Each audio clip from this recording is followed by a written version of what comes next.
Orbit affair ચેનલમાં આપનું સ્વાગત છે. આજે કરંટ અફેરનો એક નવો વિડીયો શરૂ કરીએ. 14 નવેમ્બર, જેને બાળ દિવસ અને વિશ્વ ડાયાબિટીસ દિવસ તરીકે પણ ઉજવવામાં આવે છે. 15 નવેમ્બર, જેને ઝારખંડ સ્થાપના દિવસ અને રાષ્ટ્રીય દાન દિવસ તરીકે પણ ઉજવવામાં આવે છે. 16 નવેમ્બર, આંતરરાષ્ટ્રીય સહિષ્ણુતા દિવસ અને રાષ્ટ્રીય પ્રેસ દિવસ તરીકે ઉજવવામાં આવે છે. એક્સરસાઇઝ ગરુડા 2025, જે ભારત અને ફ્રાન્સની વાયુસેનાઓ વચ્ચે દ્વિપક્ષીય હવાઈ અભ્યાસક્રમ છે. ગરુડા 2025 કયા એરબેઝ પર યોજાઈ રહી છે? માઉન્ટ ડે મર્સન. મુખ્ય ઉદ્દેશ છે હવાઈ તાલીમ અને સંકલન વધારવું. ભારત તરફથી Su-30 MKI વિમાન ભારત તરફથી આ એક્સરસાઇઝમાં ભાગ લેશે. અને ફ્રાન્સ તરફથી મુખ્ય ફાઇટર જેટ રફેલ, જે ફ્રેન્ચ વિમાન છે, તે ભાગ લેશે.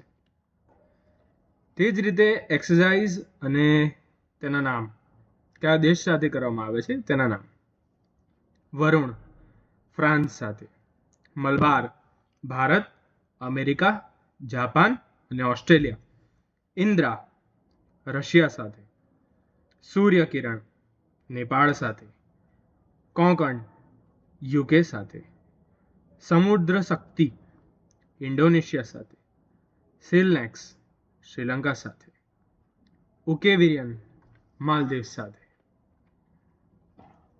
સૌથી અગત્યનો પ્રશ્ન છે, ટુંગબુક અને પુમટોંગ પુલિટ નામના આ સિક્કિમના લેપ્ચા સમુદાયના પરંપરાગત વાદ્યોને હાલ જ ભારત સરકાર દ્વારા જિયોગ્રાફિકલ ઇન્ડિકેશન ટેગ આપવામાં આવ્યું છે.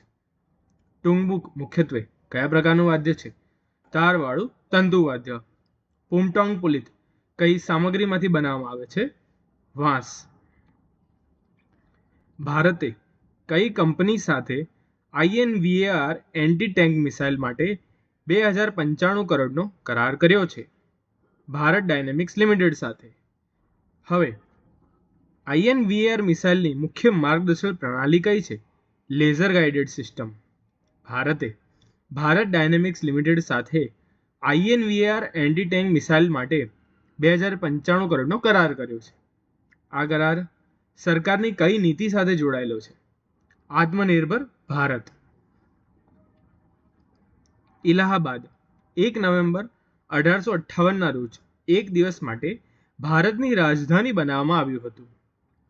શિવનારાયણ અગ્નિહોત્રી ફેબ્રુઆરીમાં લાહોરમાં દેવ સમાજની સ્થાપના કરી હતી. RBIએ નાગરિક આંતરરાષ્ટ્રીય વેપારને સરળ બનાવવા માટે ભારતીય રૂપિયામાં નેપાળ, ભૂતાન અને શ્રીલંકાને બેંકને લોન આપવા માટે અધિકૃત ડીલ મંજૂર કરી છે. હવે ભારત નેપાળ, ભૂટાન અને શ્રીલંકાને ભારતના રૂપિયામાં લોન આપી શકશે.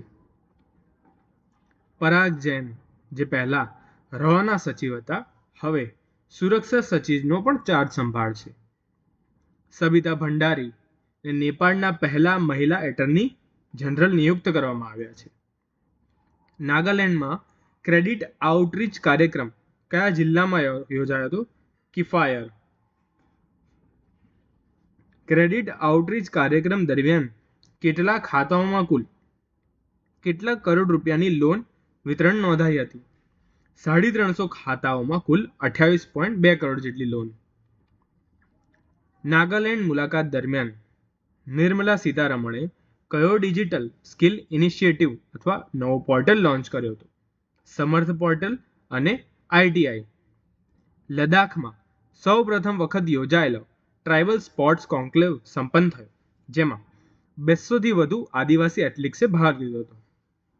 હાલમાં કામની કૌશલ, જે ભારતીય સિનેમાના અભિનેત્રી હતા, તેમનું 98 વર્ષની વયે મૃત્યુ થયું છે. WHOની વૈશ્વિક ટીબી રિપોર્ટ 2025માં ભારતમાં સૌથી વધુ ટીબી રોગ ઘટાડો નોંધાયો છે. સિંગાપોરે શરૂ કર્યું વિશ્વનું પ્રથમ ગ્રીન ફ્યુલ લેવી. બેલ્જિયમ અને નેધરલેન્ડ 2026 હોકી વિશ્વકપની મેજબાની કરશે. ભારતે લદ્દાખમાં મધુ નવો એરબેઝનો પ્રારંભ કર્યો. COP30 પર આદિવાસી વિરોધ. બ્રાઝિલમાં યુએન ક્લાઇમેટ કોન્ફરન્સ દરમિયાન આદિવાસી સમુદાયોએ ન્યાય માટે વિરોધ કર્યો. ભારતની પેટન્ટ સિદ્ધિ. આ ઇમ્પોર્ટન્ટ છે, આવી શકે છે.